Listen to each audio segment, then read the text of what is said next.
Best health packages up to 80% discount. Tirumala Diagnostics.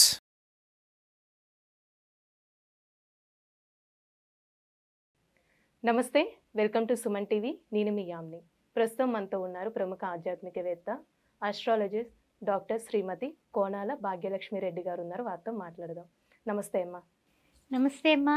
అమ్మ, మనం భోగి గురించి తెలుసుకున్నాం, సంక్రాంతి గురించి కూడా తెలుసుకున్నాం. ఇంకా లాస్ట్ కనుమ.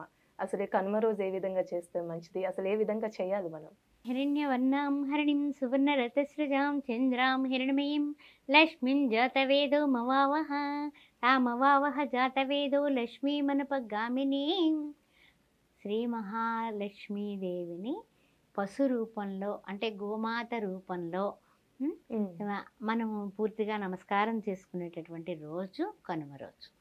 నైవేద్యాలు నివేదనలు గ్రామ దేవతలకు అయి ఉండొచ్చు, ఇంటి దేవతలకు అయి ఉండొచ్చు. నైవేద్యాలు నివేదించే రోజు కనుమ రోజు. అదే కాకుండా పాడి పశువులు ఎవరింట్లో అయితే ఉంటాయో ఆ పాడి పశువుల్ని చక్కగా శుభ్రంగా కడిగి చక్కగా వాటిని పువ్వులతో పుష్పాలతో అలంకరించి, గోమాత అయితే కనుక వృష్ణ భాగంలో పూజించాలి. శ్రీ మహాలక్ష్మీదేవి గోమాత ముఖంలో ఉండదు, వెనక భాగంలో ఉంటుంది కాబట్టి అక్కడ పూజ చేయాలి. చేసి వీటిలన్నింటినీ కూడా అందంగా అలంకరించే రోజు ఎడ్ల పందాలు. తమిళనాడు కూడా ఈ పశువులతోటి పశు పందాలు బాగా జోరుగా జరుగుతూ ఉంటాయి. అది ఆఖరికి సుప్రీంకోర్టు వరకు వెళ్ళి మరీ వాళ్ళు సాధించుకున్నారు. అది అహింస ప్రకృతి వద్దు అన్నా కూడా వాళ్ళు మా సాంప్రదాయం గెలవాల్సిందే తమిళనాట అది జరుగుతూ ఉంటుంది. అందువల్ల ఈ విధంగా ఈ యొక్క పశువులకి సంబంధించిన పండుగే కనుమ రోజు 3 పండుగల్లో ముఖ్యమైనటువంటిది. అయితే ఆ రోజున గంగిరెద్దులు వాళ్ళు బాగా వస్తారు, బుడబుక్కల వాళ్ళు వస్తారు. అదేవిధంగా చెప్పాలంటే కనుక గంగిరెద్దుల వాళ్ళు రాగానే అయ్యవారికి పెట్టు నమస్కారం అనగానే ఆ గంగిరెద్దు కూడా పాపం దండం పెడుతుంది, 2 కాళ్ళు దగ్గరికి చేసుకుని కిందకి వంగి నమస్కారం చేస్తూ ఉంటుంది. పిల్లలందరూ చప్పట్లు కొడతారు. అప్పుడు మన ఇంట్లో ఉన్నటువంటి పట్టు చీరలు పాత ఉన్నా, తర్వాత పంచెలున్నా, అవన్నీ కూడా పెళ్లి బట్టలున్నా గంగిరెద్దుకి అలంకరించి గంగిరెద్దుకి నమస్కారం చేయడం కూడా మన యొక్క సంస్కారం. ఆ తర్వాత 3 సార్లు కూడా ప్రదక్షిణాలు చేస్తారు.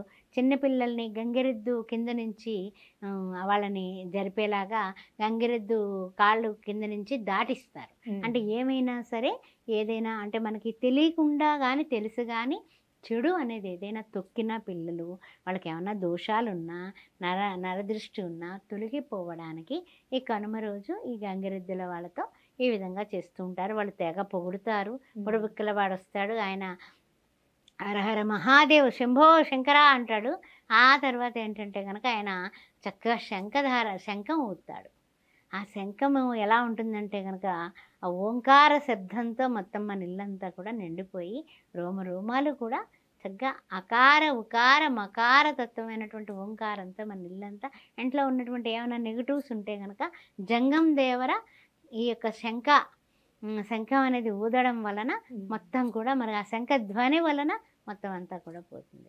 తర్వాత ఆ రోజున ఎడ్ల పందాలు బ్రహ్మాండంగా జరుగుతూ ఉంటాయి. కోడి పందాలు ముఖ్యంగా పండగ రోజుల్లో అసలు గోదావరి జిల్లాల్లో అయితే తూర్పుగోదావరి వెస్ట్ గోదావరి అయితే కనుక కోడి పందాలు వేలే కాదు లక్షలే కాదు ఎంతంత డబ్బన్నా సరే పెట్టి గుండాట్లు అవన్నీ కూడా అంటే పిల్లలందరికీ పెద్దవాళ్ళు పిల్లలైపోతారు.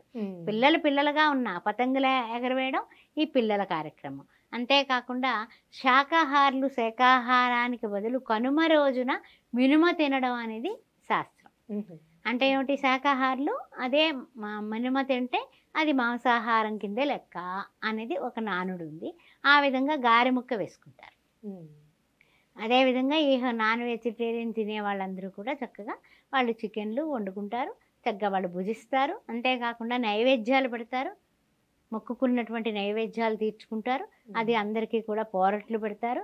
ఆ విధంగా కనుమ పండుగ రోజున చాలా చాలా అద్భుతంగా ఉంటుంది. కనుమ రోజున కానీ కదలకూడదు అంటూ ఉంటారు, అంటే ప్రయాణాలు చేయకూడదు. అవును, ఎందుకంటే అట్లా? ఎందుకంటే కనుక ఆ పండగ 3వ రోజు పండగ కదా, 3 రోజుల పండగ కదా, 3 రోజులు పూర్తయ్యి 30వ రోజున కూడా ఉండి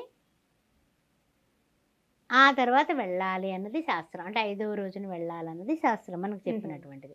పూర్వం అల్లుళ్ళు వచ్చేవాళ్ళు, కొత్త అల్లుళ్ళు 4 రోజులన్నా ఉండకపోతే ఎలాగా అని అల్లుడిని ఉంచేసేవాళ్ళు. వాళ్ళకి చక్కగా మనుగుడుపు భోజనాలు పెట్టేవాళ్ళు, మంచి షోడశరూపేతంగా పెట్టేవాళ్ళు. అదేవిధంగా కట్న కానుకలు ఇచ్చేవాళ్ళు, కొత్త బట్టలు పెట్టేవాళ్ళు. కూతుర్ని కూడా వదలలేక 5వ రోజున పండగ అయిన తర్వాత పంపుతూ ఉండేవారు. ఆ విధంగా పూర్వకాలంలో ఏమిటంటే ప్రయాణాలు కూడా కష్టం కాబట్టి ఈ పండగ రోజుల్లో ప్రయాణాలు మంచిది కాదు అన్నది ఉంది. అందుకని కూడా పంపించరనమాట. తర్వాత ఇంకా పైగా పశువులందరినీ కూడా రాముడని, భీముడని, కళ్యాణని, లక్ష్మి అని ఆ పశువుల్ని ఎంతో అందంగా అలంకరించి మురిసిపోతూ ఉంటారనమాట. ఆ విధంగా పశు సేవ అనేది చేస్తారు. అంటే మనం అంటూ ఉంటాం కదా, ఋషి యజ్ఞం చేస్తాము, పశుపక్షాదులకి చేసేటటువంటి యజ్ఞం కూడా భూత యజ్ఞం అంటాము.